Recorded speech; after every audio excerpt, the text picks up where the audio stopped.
I'm Marvin Logan, and I'm a beekeeper hobbyist.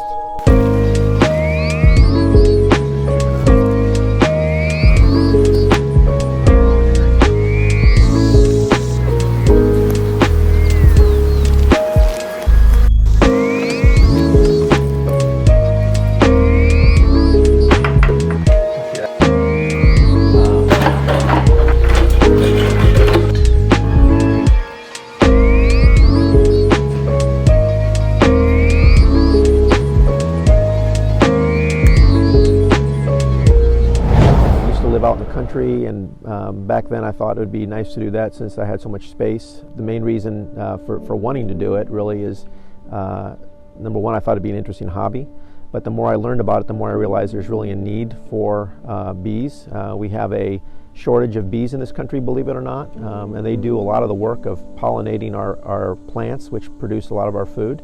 I recently found out that about every 3 bites of food that we eat, a bee had something to do with it. A honeybee had something to do with the pollination process. So they're super important. We don't have enough of them, and so I thought, hey, it'd be fun to have a hobby that also had a little bit of purpose behind it.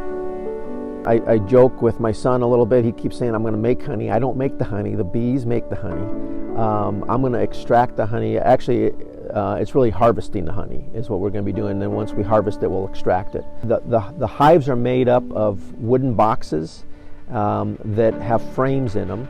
Some of the frames are used by the bees to produce more bees. That's the brood boxes, and the frames that they use in the brood boxes are to produce new bees.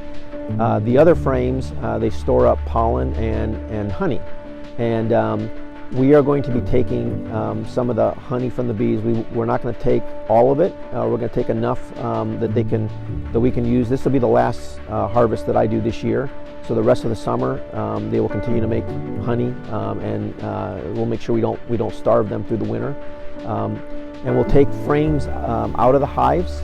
The frames will be filled with honey that has been capped by the bees. The caps are made of wax. The honeycomb and the caps are made of wax. We'll cut off the caps, and then that'll expose the honey in the comb. I'm going to put those frames into an extractor, and the extractor is a big drum that will spin it by hand. I just have a hand spinner. You can buy those with motors, but you can do it by hand.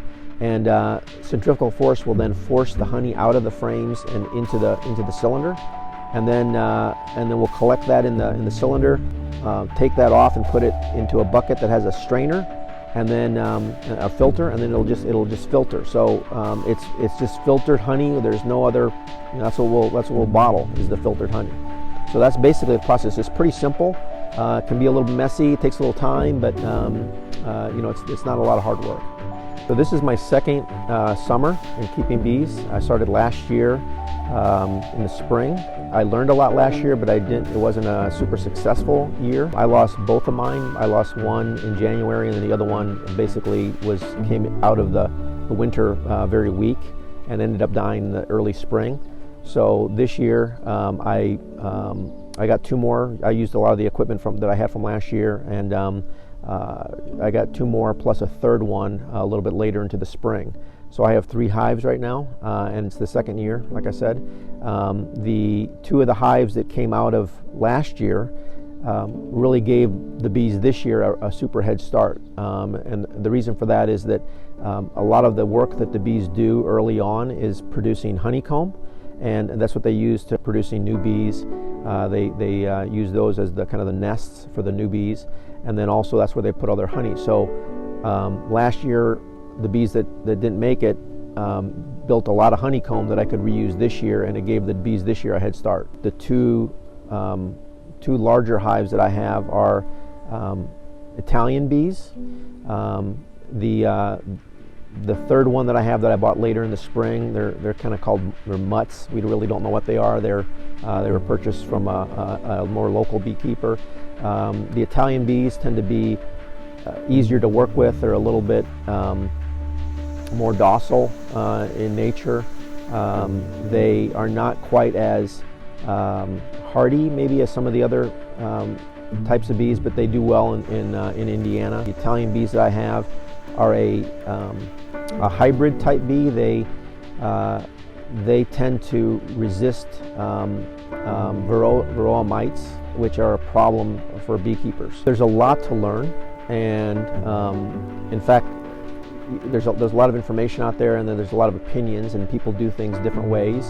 So it's really important to try to find mentors and forums and classes like that where people can give you information. But you know, for every, I would say, there's a lot of basic things that people do the same, but there's a lot of other nuances that people do differently, and trying to figure out like what's the best thing for me to do has been kind of a challenge. My favorite part about beekeeping is that you just learn so much. I mean, the bees are fascinating, and you know, honestly, it's hard for me to think that you know, about creation, and that you know, the God was responsible for creation.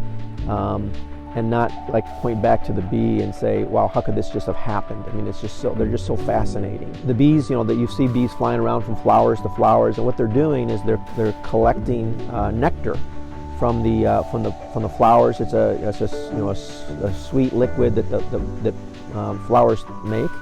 And while they're doing that, they're also transferring pollen from flower to flower, which pollinates the plants, which they need that to reproduce.